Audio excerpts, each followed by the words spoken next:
Destruction, for my mother, is a spectator sport. She doesn't see the point in ruining someone unless there is an audience to witness the fallout. According to the text messages lighting up my phone, she was currently holding court at her usual table, the one by the window with the best lighting.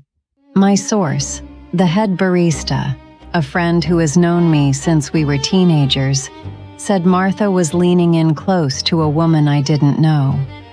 Her voice pitched to that specific frequency of distressed concern she perfected years ago. "It keeps me up at night," Martha was saying, loud enough for the lunch crowd to hear. "Last week, 3 people ended up in the ER salmonella from the tacos." I watched the notifications stack up on my screen, direct quotes sent in real time by the head barista who was wiping down the table right next to her. My pulse remained steady, and my hands were still as I chopped basil. Most daughters would have been frantic, trying to silence the source. But I knew something Martha didn't. She was shelling the wrong target. She had spent the last month calling the health department, reporting rodent activity and filth in a food truck she was convinced belonged to me. She was so blinded by her need to see me fail that she hadn't bothered to check the registration on the bumper. My name is Kayla Long. I am 32 years old, and I am a culinary entrepreneur. The filthy truck my mother is currently trying to shutter does not belong to me. My actual business, the Rolling Hearth, is parked exactly 1 mile east of the cafe, and we are currently sold out of the spicy tuna tostadas. The truck Martha is obsessing over belongs to Bill. Bill is 69, a man who treats the lunch rush like a social club rather than a revenue stream. He isn't a struggling cook. He is a retired auto parts magnate who sold his empire for over $300 million. He runs the grill because he gets bored in his penthouse, not because he needs the margins on a brisket sandwich. We met 6 years ago when a cyclist knocked him onto the sidewalk right in front of me. I helped him up, dusted off his coat, and bought him a hot chocolate 2 shops down. We've been close ever since. He taught me how to read a balance sheet. I taught him how to season a cast iron skillet. Martha thinks she's driving me into bankruptcy by scaring away Bill's customers. In reality, she's just giving a bored multimillionaire a very entertaining story for our dinner tonight. Bill knows exactly who she is. He knows she's dangerous, but he also knows that her malice is entirely misdirected. She is burning bridges that don't lead to me. Martha's performance in the cafe was, objectively, a waste of energy. She sat by the window, projecting her voice so the lunch rush could hear every detail about the mushy, overcooked pasta she'd supposedly been served across the street. She threw in stories about food poisoning and fictional health code violations, convinced she was dismantling my business reputation one loud complaint at a time. She miscalculated the audience. The regulars in that cafe know exactly who owns the food truck. They know it's Bill. When Martha started ranting about her incompetence in the kitchen, nobody stopped eating. They just exchanged looks. To them, she wasn't a whistleblower. She was just a confused woman shouting at the wrong building, perhaps suffering from something that required medication rather than attention. The irony is that even if she had managed to drive away a few customers, Bill wouldn't have blinked. The food truck was never about revenue. It was a social outlet for a man who had already won capitalism. Bill wasn't scraping by. He was a retired auto parts mogul who had dominated the East Coast market and cashed out for over $300 million. He ran the grill because the silence of retirement bored him, not because he needed the margins on a sandwich. My mother didn't know any of this. She didn't know Bill, and she certainly didn't know how we met. It happened 6 years ago. I was walking home when a cyclist clipped him, sending him hard onto the concrete sidewalk. I helped him up, checked him for concussion symptoms, and took him 2 doors down for a hot chocolate to steady his nerves. That was Bill. He wasn't a mogul to me then. He was just a lonely man who needed a hand. And I wasn't looking for a parent. My biological father had liquidated his position in our family when I was 2 years old. He signed the divorce papers and never looked back, eventually setting up a new franchise with a new wife and 2 other daughters he actually decided to raise. I was just a sunk cost he wrote off. I have 0 relationship with him. You are watching Calculated Move, where we don't get mad, we get even. Before we continue, let me know in the comments what you like the most so far and where you are watching from. Now back to the story. But Bill was different. Over the last 6 years, we built the dynamic I was supposed to have with the man who left. Bill didn't just teach me how to read a P&L statement or how to scale a supply chain. He showed up. We spent Christmases reviewing portfolio growth over Chinese takeout. When I had a crisis with a vendor, he didn't just give advice. He sat in the kitchen with me until we fixed it. He became the father I never had. And I became the family he lost. Then, the diagnosis came. The variables changed. The diagnosis was stage 4 lymphoma. It moved fast. As Bill got sicker, the food truck had to close, not because of Martha's lies, but because he physically couldn't stand at the grill anymore. Martha likely watched the closed sign go up and congratulated herself on a job well done. She thought she had crushed me. She had no idea what was happening in the hospital room. Bill knew his time was short. He also knew my mother was out there, betting on my failure. So, he made a final executive decision. He signed his entire estate over to me. The portfolio, the liquid assets, the $300 million, all of it. He didn't do it because I was a business partner. He did it because I was the only person who had treated him with kindness when he was just a stranger on the pavement. While Martha was celebrating the death of a food truck, I was quietly inheriting an empire. Bill's death was quiet. The financial shockwave that followed was not.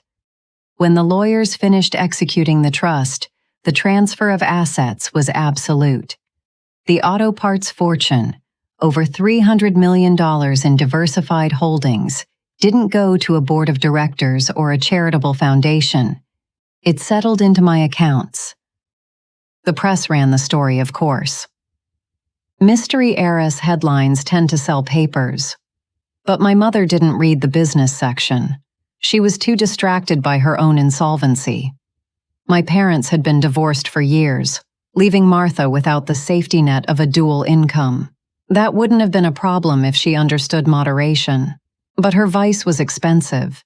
She spent her weekends at the casinos down the coast, feeding her alimony into slot machines and high-stakes tables, convinced the next hand would fix everything. It never did. The math finally caught up with her. The foreclosure notices weren't just threats anymore. They were taped to her front door. She was losing the house. She needed a bailout. And she needed it fast. She retreated to the one place where she still felt like she had status, the cafe across the street. She walked in expecting the usual deference, but the atmosphere had shifted. The staff wasn't running around trying to fix her coffee order. They were huddled near the register, looking at a memo. Martha, sensing a loss of attention, grabbed the arm of a server she'd tormented for years. "What is going on here?" she demanded. The server looked at her, then at the memo. "Building sold, ma'am. 2 weeks ago. The cafe, the apartments above, the whole 5-story block. New ownership effective immediately." Martha's eyes narrowed. In her world, real estate meant liquid capital. And in her world, owner always meant he. "Who is he?" she asked, smoothing the lapel of her coat. Is he a developer? Does he have local ties? The server hesitated. I had briefed the staff, but the server played her part beautifully. The owner is extremely private, but very well capitalized. It was a cash purchase. Martha didn't hear the warning in the server's voice. She only heard cash. She immediately calculated the angle. If this new owner was a rich man, he could be charmed, he could be manipulated. A distressed homeowner story might get her a personal loan, or at least a bridge to keep the bank off her back. I need to speak with him, Martha said, her voice dropping to a conspiratorial whisper. It's about tenant relations, community integration. Tell him it's urgent. The server looked down at the reservation tablet. She tapped the screen, knowing exactly who held the title deed to the building. He can see you on Thursday, the server said. Top floor, the penthouse office. Martha smiled. She thought she had secured a meeting with a wealthy benefactor who would save her from the consequences of her own addiction. She had no idea she had just booked an appointment with the daughter she tried to destroy. The elevator ride to the penthouse took 30 seconds. In that half-minute, my mother adjusted her scarf, checked her reflection in the brass paneling, and prepared the face she used for wealthy men. She was going for dignified vulnerability. She needed this mysterious owner to see a woman who was a victim of circumstance, not a gambling addict who had torpedoed her own finances. When the doors slid open, the secretary didn't ask for her name. She just pointed toward the double oak doors at the end of the hall. Martha walked in with her hand extended, a greeting ready on her lips. She froze before she crossed the threshold. She wasn't looking at an elderly developer or a foreign investor. She was looking at me. I was sitting behind Bill's mahogany desk, reviewing the lease agreements for the commercial units on the ground floor. I didn't stand up. I didn't smile.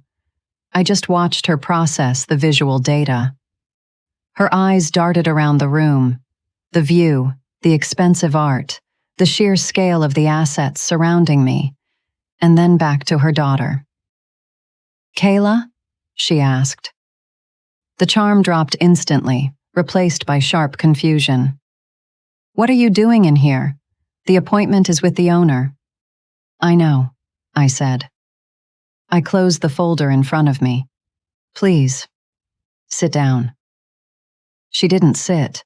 She stood there, her mind racing to bridge the gap between the daughter she thought was failing at a food truck and the woman controlling a multi-million-dollar estate. You bought this? Inherited, I corrected. Bill left me everything. The portfolio, the liquid assets, the building you're standing in. The realization hit her like a physical blow. She realized that while she was busy calling the health department on a stranger, I was building a relationship with a fortune. But Martha is nothing if not adaptable. I watched the gears turn. She realized her damsel pitch wouldn't work, so she switched to the mother track. Her posture softened. She took a step forward, her voice trembling with a new, manufactured emotion. Kayla, she breathed. I had no idea. If I had known. Look, I'm in trouble. Serious trouble. They're going to take the house. I just need a bridge loan, just until I get back on my feet. We're family. I looked at her. I didn't feel anger. I didn't feel triumph. I just felt the cold clarity of a business decision. I reviewed your application, I said, gesturing to the foreclosure papers she had brought with her. You have no income, significant gambling debt, and a history of destructive behavior toward potential partners. I stood up. It's a high-risk investment with zero projected return. You see, a bridge loan requires collateral, or at least a history of good faith. You have neither. You spent the last year trying to destroy a business you thought I owned, simply for the sport of it. You aren't a partner, Martha. You're a liability. I closed the folder. The soft thud against the mahogany desk echoed in the large room, a final punctuation mark to the conversation. For a few seconds, the only sound was the hum of the air conditioning. I watched her process the rejection. She looked at the closed file, then back at me, and I saw the exact moment the dignified mother act disintegrated. The realization that she had no moves left didn't make her humble.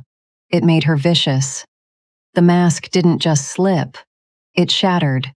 She started to scream then, the dignified vulnerability vanishing completely. She shouted about rights, about blood, about how I owed her. I pressed the intercom button. Security was there in moments. As they escorted her out, she was still yelling my name.